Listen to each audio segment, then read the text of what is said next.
What is up, JL Life? Modell here. Today's video, we're going to be talking about annoying clunking when you hit the gas. Stay tuned.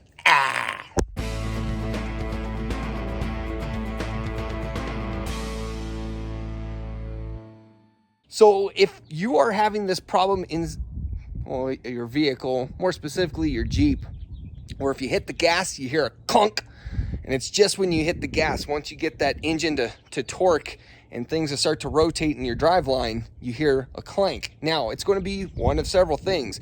What I would first check would be the drive shaft, and I checked my drive shaft, and it was very loose. I actually had to replace the yoke because the U-joint was just slipping in and out. I'm going to try to find the clip of that here. But what I noticed when I was trying to press in my U-joint, and of course these are the end caps,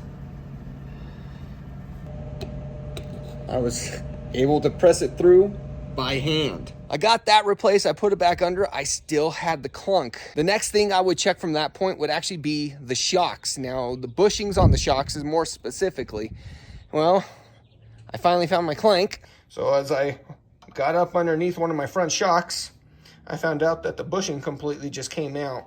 Now, I'm sure this contributes to the fact that I do not have the outboard shock relocation brackets Metal Cloak advises to use with their shocks.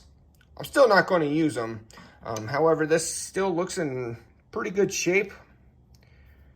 I'm just going to press it back in, get it to where it needs to fit, using that guy. But replacing my shocks for something more higher end has something that's been on my mind, so this will definitely get me into that. I'm going to go ahead and get this pressed back in and get this annoying ass clunk fixed. Had I a washer that was round enough to go around this but still grab that, this would be the easiest, because all I'd have to do is just put that washer, put on a bolt, and just tighten it down to pull this through.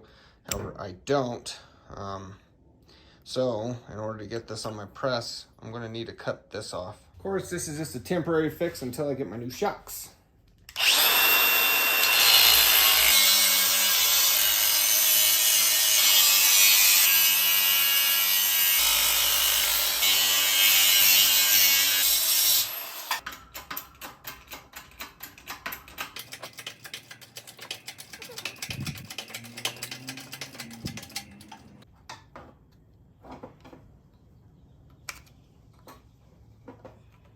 We're going to get into the other thing that the clunk could be. Of course, going in the simplest order, checking your drive shaft first. You just get underneath and you shake it.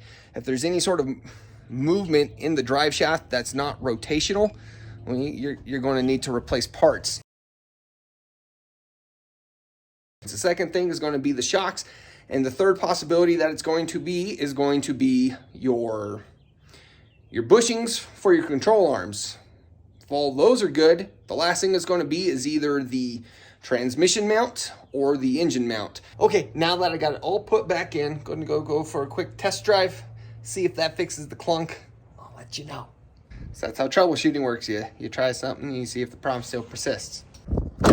Okay, there it is. That's it. Clunk is gone. So guys, just to recap, the order I would be trying to find this rotational clunk would start with the drive shaft, to the bushings on the shocks, to the bushings on your control arms, to your engine mount and your transmission mount. Now, this is not a definitive list of things that could be causing the clunk. These are the most common reasons. If you've checked all these things and the problem still persists, I would start looking for things like cracks.